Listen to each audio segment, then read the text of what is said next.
अब लियोली निर्वाणा ड्रॉप को एब्सॉर्ब कर लेता है, जिसकी मदद से वो अपने 8th लेवल पर पहुंच जाता है। ये देखकर बिंबिंग कहती है हमारी कल्टीवेशन लेवल तो बढ़ गई है। लियो अपना सिर हाँ में हिलाता है। तभी वहाँ पर जियानलैंड किंगडम के दोनों ही प्रिंस आ जाते हैं, जहाँ एक प्रिंस आगे आकर कहने लगता है तुम्हारे पास जो निर्वाणा लेवल वाला मून ड्रॉप आया है वो मुझे बेच दो। अभी लियोली लोगों को इग्नोर करते हुए बिंबिंग से कहता है हमें यहाँ से चलना होगा, काफी लेट हो गया है। तभी वहाँ पर दूसरा वाला प्रिंस जिसका नाम जाओ वाइन होता है वो लियोली से कहता है तुम मुझे ये ट्रेजर दे दो, चाहे जो भी प्राइस हो। अगर तुम ये नहीं दोगे तो तुम बहुत बड़ी मुसीबत में पड़ जाओगे। उसकी ऐसी बातें सुनकर लियोली कहने लगता है आज मून फेस्टिवल था, मैं यहाँ पर कोई सीन क्रिएट नहीं करना चाहता, बेहतर होगा कि तुम मेरे रास्ते से हट जाओ। लियोली की ऐसी बातें सुनकर जाओ वाइन कहता है मेरे ब्रदर और मेरी नजर जिस ट्रेजर पर पड़ जाती है तो हम उसे लेकर ही रहते हैं। ये बात सुनकर बिंबिंग बोलने लगती है मैंने सुना था कि जियानलैंड किंगडम के लोग काफी पोलाइट होते हैं, मगर तुम तो फालतू का आर्ग्यूमेंट कर रहे हो। पहला वाला प्रिंस बोलने लगता है मुझे तुम्हारी बातों पर हंसी आ रही है, तुम्हें लियोली को समझाना चाहिए कि वो ट्रबल में ना फंसे। बस सुनकर लियोली बोलता है जब मैंने एक बार डिसीजन ले लिया तो कोई भी उसे चेंज नहीं कर सकता। अब वो फाइट करने के लिए तैयार हो जाता है, जिसे देखकर प्रिंस जाओ वाइन अपने सर्वेंट को उससे फाइट करने के लिए भेज देता है। का डिवाइन मास्टर अपनी पावर का इस्तेमाल करते हुए उसके ऊपर एक स्लैश अटैक करता है, मगर बिंबिंग आगे आते हुए उसके स्लैश अटैक को खत्म कर देती है। अब उसके सारे ही सर्वेंट लियोली से फाइट करने के लिए आ जाते हैं, जहाँ उसका पहला वाला सर्वेंट लियोली को फाइट करते हुए उसे किक मार कर दूर कर देता है। अब लियोली तुरंत ही वहाँ से चला जाता है। वहीं बिंबिंग दोनों ही प्रिंस के डिवाइन मास्टर से फाइट कर रही होती है। अभी वहाँ पर जाओ वैन का डिवाइन मास्टर आ जाता है और उन दोनों को रोकते हुए कहता है मैं हमेशा से ही बाइसू किंगडम के डिवाइन मास्टर से फाइट करना चाहता था, दोनों जाकर लियोली से फाइट करो। वो दोनों वहाँ से चले जाते हैं। अब हमें लियोली और उस बंदे को दिखाया जाता है जो कि एक दूसरे पर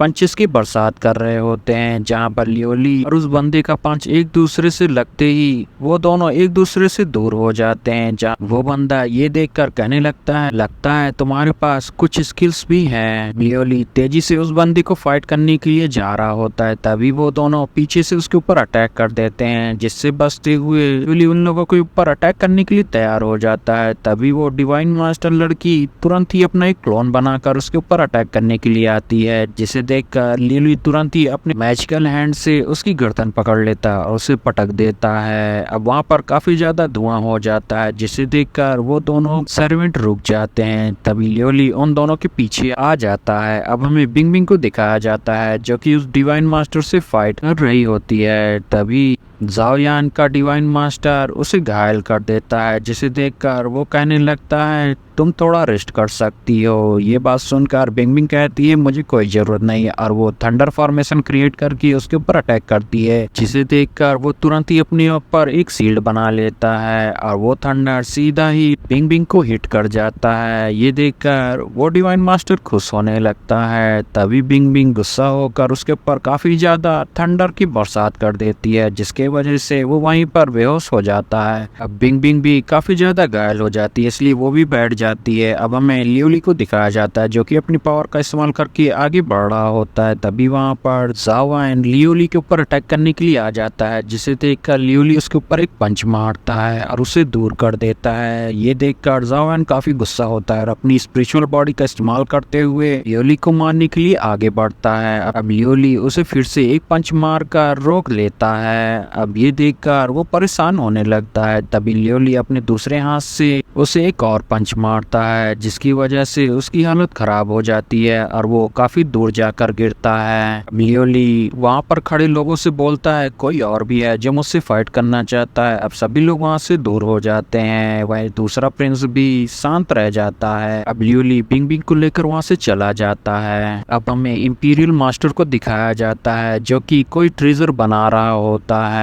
तभी वो वहाँ पर कोई आता है जो बताता है कि लियोली और बिंबिंग अपने रूम में आ गए गए हैं। ये बात सुनकर इम्पीरियल मास्टर बोलने लगता है कि मून फेस्टिवल इन दोनों के लिए अच्छा नहीं था। मुझे इस बात में कोई भी हैरानी नहीं है कि वो दोनों प्रिंस ऐसे ही इसे नहीं जाने देंगे इस ट्रेजर के लिए। उन दोनों की ही नजर निर्वाणा मून ड्रॉप पर है। अब इम्पीरियल मास्टर अपना ट्रेजर कंप्लीट कर लेता है और कहता है इम्पीरियल मास्टर का मिशन कुछ दिनों के लिए काफी बिजी रहने वाला है। अब हमें अगले दिन का सीन दिखाया जाता है जहाँ काफी सारे लोग इम्पीरियल मास्टर के मेंशन पर चिल्ला रहे होते हैं और कहते हैं निर्वाणा मून ड्रॉप के लिए फाइटिंग लेटर एक्सेप्ट करो। अब लियोली भी ये बात सुनकर इम्पीरियल मास्टर से बोलने लगता है मेरी वजह से आपके मेंशन पर काफी सारे लोग आ गए हैं। ये बात सुनकर इम्पीरियल मास्टर बोलता है कोई बात नहीं है, ये सारे ही लोग निर्वाणा मून ड्रॉप ट्रेजर के लिए आए हुए हैं। ये बात सुनकर लियोली कहता है लगता है मैंने इस ट्रेजर को पाकर काफी बड़ी मुसीबत अपने ऊपर मोड़ ली है। ये बात सुनकर इम्पीरियल मास्टर बोलने लगता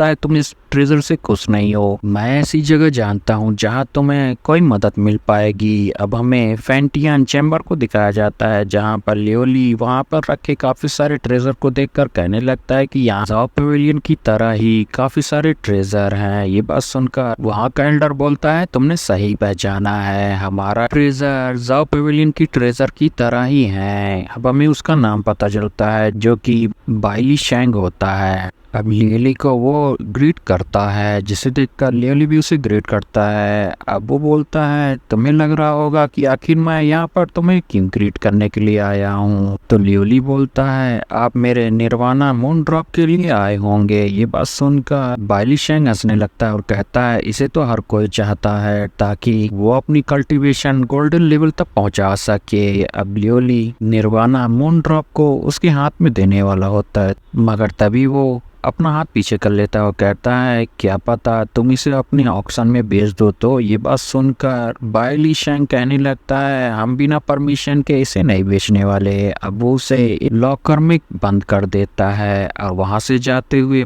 लॉक को चेक करता है। अब वो जाते हुए उसे की नजर एक ट्रेजर पड़ती है जहाँ पर बाइली शेंग बताता है कि ये चक्रा सील है जो कि एक मार्शल टेक्निक है। अब लियोली उसे देख रहा होता है तभी उसके अंदर से उसे हाथ निकलते हुए दिखाई देता है जो कि लियोली के सामने ही आ रही होती है। अब लियोली तुरंत ही पीछे हट जाता है और अपना पसीना पोंछते हुए वहां से चला जाता है। अब बाइली शेंग भी देखने लगता है कि आखिर इसमें क्या है। अब हमें बिंग बिंग को दिखाया जाता है जो कि इम्पीरियल मास्टर के कमरे में आई होती है और इम्पीरियल मास्टर से उन्हें डिस्टर्ब करने के लिए माफी मांगती है। अब इम्पीरियल मास्टर उसे उसकी रिकवरी के बारे में पूछते हैं जहाँ बिंग बिंग बोलती है मेरे पास कुछ क्वेश्चन है जो मैं आपसे पूछना चाहती हूँ। वो उसे फाइट वाले दिन की बात बताती है जिसे सुनकर इम्पीरियल मास्टर बोलता है तुम्हारी इलनेस अभी पूरी तरीके से ठीक नहीं हुई है इसलिए तुम्हें ज्यादा से ज्यादा रेस्ट करना चाहिए। अब सीन शिफ्ट होता है और हमें लियोली को दिखाया जाता है जो कि ड्रैगन किंगडम में पहुंचा होता है जहां पर कुछ लोग आपस में बातें कर रहे होते हैं कि निर्वाणा मून ड्रॉप अपीयर हुआ है जियानलन किंगडम में और फाइटियन ऑक्शन हाउस उसका ऑक्शन करने वाला है। अब लियोली कुछ सोच ही रहा होता है तभी उसके सामने से ड्रैगन प्रिंसेस जाती है। गाइस चैनल को लाइक शेयर सब्सक्राइब जरूर करिएगा और इसे ज्यादा से ज्यादा शेयर करिए। Thanks for watching.